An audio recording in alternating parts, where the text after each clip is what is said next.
Good morning, friends.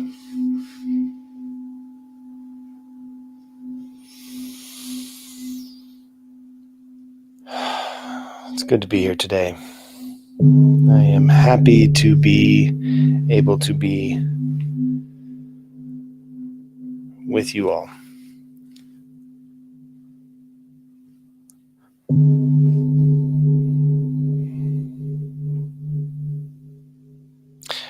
I've been thinking about a few things this morning, but one of the things that keeps coming up for me in my life is the recognition of when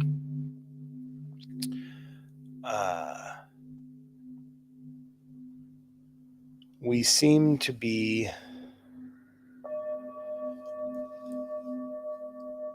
okay. Let me step back. It's been coming up for me that I have a tendency to allow myself to overextend and get exasperated without taking the time in some parts of my life to put things into perspective. There is all this compartmentalization that we do, right? We separate all these different things, and I think we've been trained to do that so much in this culture. We have these very separate demarcations between our work and our hobbies and our interests and our home life and our family, and uh, almost as much as we talk about these things as if they're all separate somehow.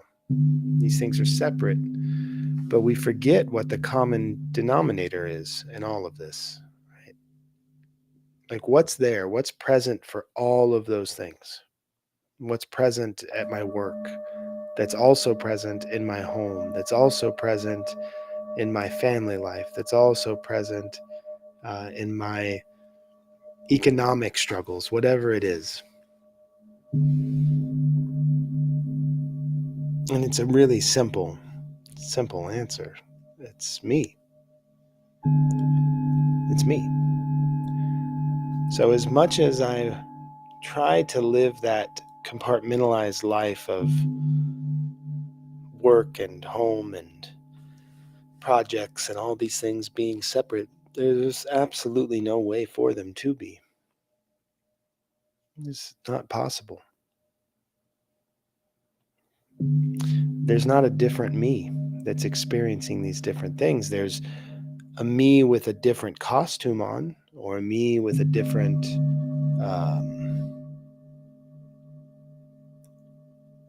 set of social functions that I take on for the different roles that I play. But it's my body. It's my mind. It's my emotional body. It's all my experience, and it's a cumulative experience. In as much as, if we are not actively present with experiencing, processing, and releasing our attachments to our experiences, they accumulate.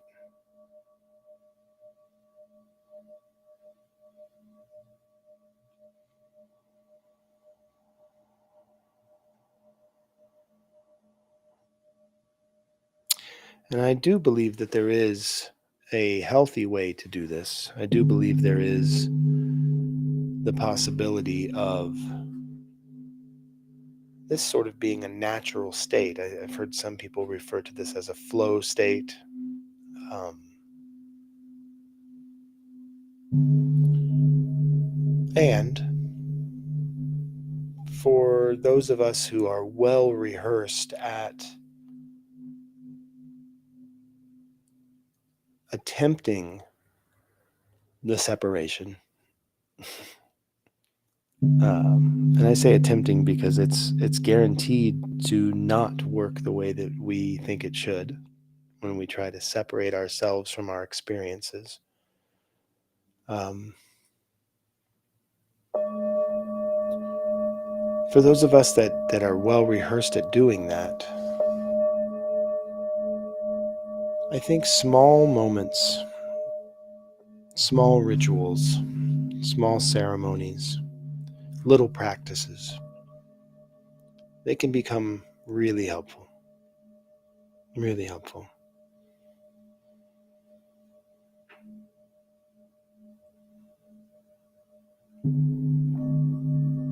And I'm coming to this place in my experiences now where I can recognize in the moment when I'm living in a story, when my body is playing out the logical reactions and responses to the outcomes of the story that I'm creating. I'm creating this story, right? There's this place of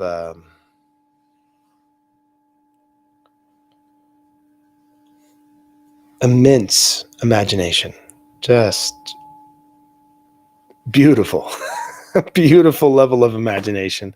Maybe it's being raised on films and books and these fictional tales with all of these heroic characters and these, even the Gita, even the story of Christ in the desert for 40 days, and the stories of all of the hero's journey. Right? We have these epic conclusions to these crises. And so when something starts to happen in our life, the rational thing that we do with our mind is to use it to play out these stories, create all of these end results. And it just so happens that oftentimes those end results are the worst possible conclusion. Like we have these little cheerleaders inside of us that are cheering for the failures to all become reality. And when I find myself living in those stories, now I have the ability to recognize, oh, yeah, that's what's happening. My body is completely devoted to this story. Like my mind body has so much importance in my experience right now that my physical body is falling in line.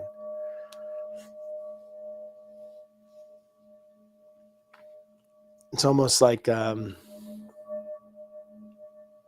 mind, when we're not living in that space of equanimity, when I'm not able to recognize that my mind and my body and my spirit and all of this is just part of one greater experience, then the body kind of falls in line with the mind. And then there are times that the mind is absolutely following suit with the body, but that's more subtle. That's a more subtle experience. We don't always attribute what's happening in our mind to what's happening in our body. We still think that these things are separate. We live as if what's happening in my body is somehow unaffected or um, undisturbed by what's happening in my mind, and vice versa. And then we do the same thing on the spiritual plane and on the emotional plane, on the environmental plane. Like there's all of these planes of existence, these like concentric rings that kind of extend outward. But the common denominator in all of them is you, your experience. So if I'm not aware of it, my body will begin to feel the anxiety with a physiological response to the story that my mind is creating. And if I'm not aware of it, then my mind will get the physiological triggers from the body, and it will begin to create a story to rationalize how the body's feeling. Right? So maybe I'm experiencing a lot of stress in my life, and I begin to eat foods that are not necessarily the most nourishing foods. And I begin to develop inflammation in my body that leads me into irritability, pain, exhaustion, my mind begins to follow suit. And because of the irritability, pain, and exhaustion, now my mind is less able to focus in sustained ways on other people, less willing to focus on in a way of patience and reason when there's something that's painful or a crisis begins to come. So my mind is following suit without awareness, and vice versa. I think we all can understand where I'm going and where I'm seeing this from, maybe. I don't know if I'm taking it too far. but but now with these small practices throughout my day, I can step out of that space just for a moment. Now, it doesn't mean that completely goes away. My body doesn't just all of a sudden switch, and now all of that cortisol that is rushing through my body because of stress and anxiety just goes away and disappears instantly. It's not like that. Not for me. Maybe it is for some. But the small practices help to create the distance. It gives me some distance, takes me into that other plane of existence, that other concentric ring that I can look back at it and recognize what's happening. That's really all it is. It's just a matter of distance. So when I'm triggered into anxiety and I have this doom and gloom mentality, so my body is anxious, my body is filling with cortisol, inflammation, I'm totally stressed, I'm exasperated, I start to breathe through my mouth instead of my nose, my chest is requiring more and more breath. I'm looking at things from a tense body perspective. And then my mind is racing towards all of these, well, this is all doomed for failure. And when I can recognize what's happening, I can step back, and those things don't stop happening, but I'm able to look at it and love it. And what I mean by love it isn't like it. I don't like it. I don't look back and say, I prefer this way of feeling. I prefer this expression of self, this expression of ego, this expression of suffering. No, I don't prefer it. But I can look back and I can say, I see it. Okay. Let's just bring some love and calm and attention here and let this play itself out. And it's passing right now. It's passing right now.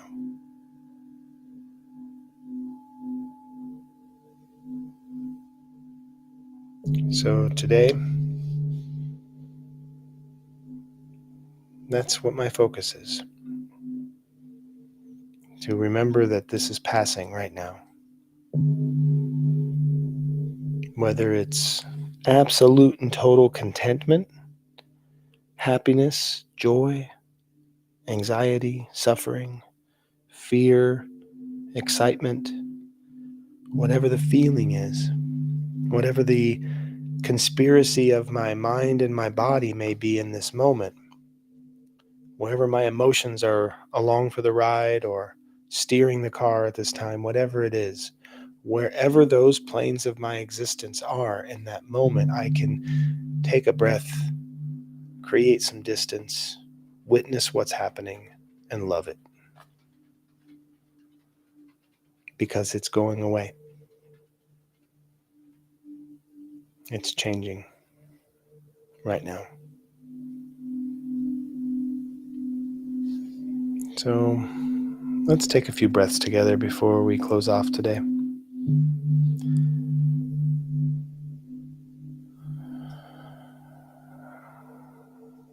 In this brief moment, I'm going to find my meditation posture, my asana, my seat. And that may be sitting on the floor on a pillow, legs crossed. Maybe you're lying on your back or standing or taking a walk. Whatever your seat is right now, wherever you can become the resting place for your spirit, find this place.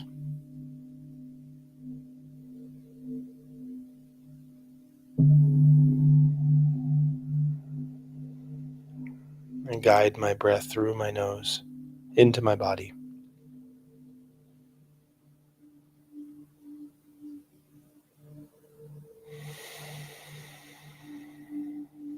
I soften my belly so that my diaphragm can freely move downward in a more dynamic way.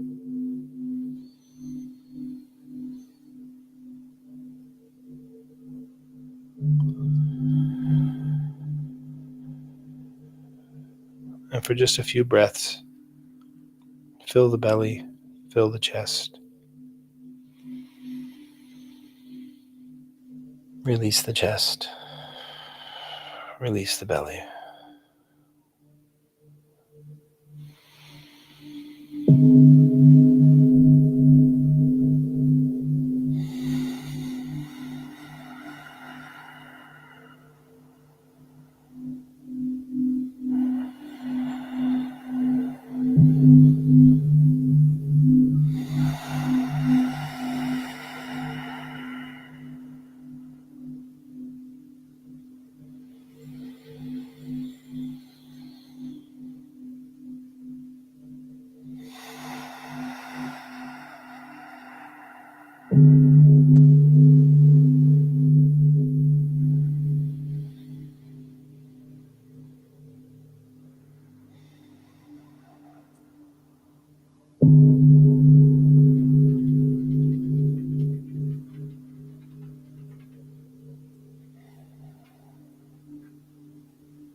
And just for this moment,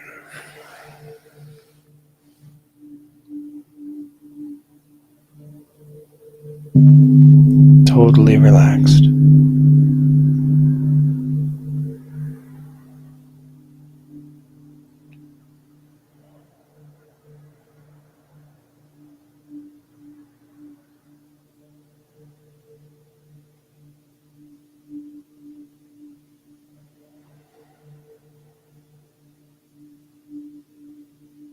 Breathe in this relaxed place.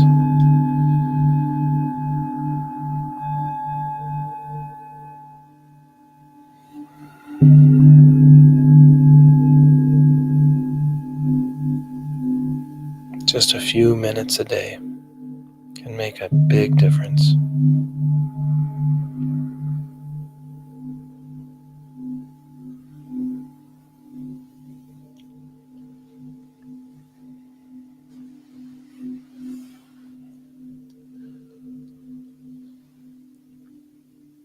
And as you begin to move the body,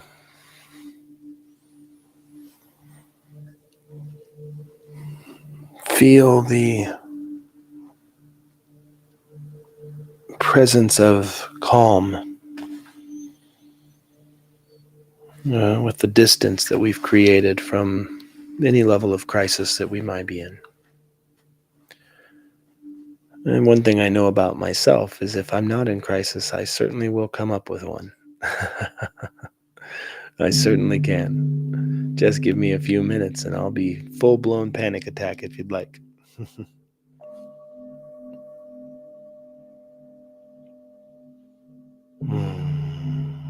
Thanks for joining this morning on the journey home. If you like these contemplations, consider reaching out and joining the conversation. With this new platform that I'm using, I do have the ability to invite people to join us. And so I'm going to be moving into a weekly or semi-regular invitation to have guests join, share in the contemplation and conversation, and maybe lead us in meditations. So if that's something that you're interested in, feel free to reach out to me. journeyhomemeditation@gmail.com. My name is Michael. I'm happy to be here today, and I'm grateful for you listening and sharing these podcasts in your social media, and helping to sustain this project energetically and with love. Hariom.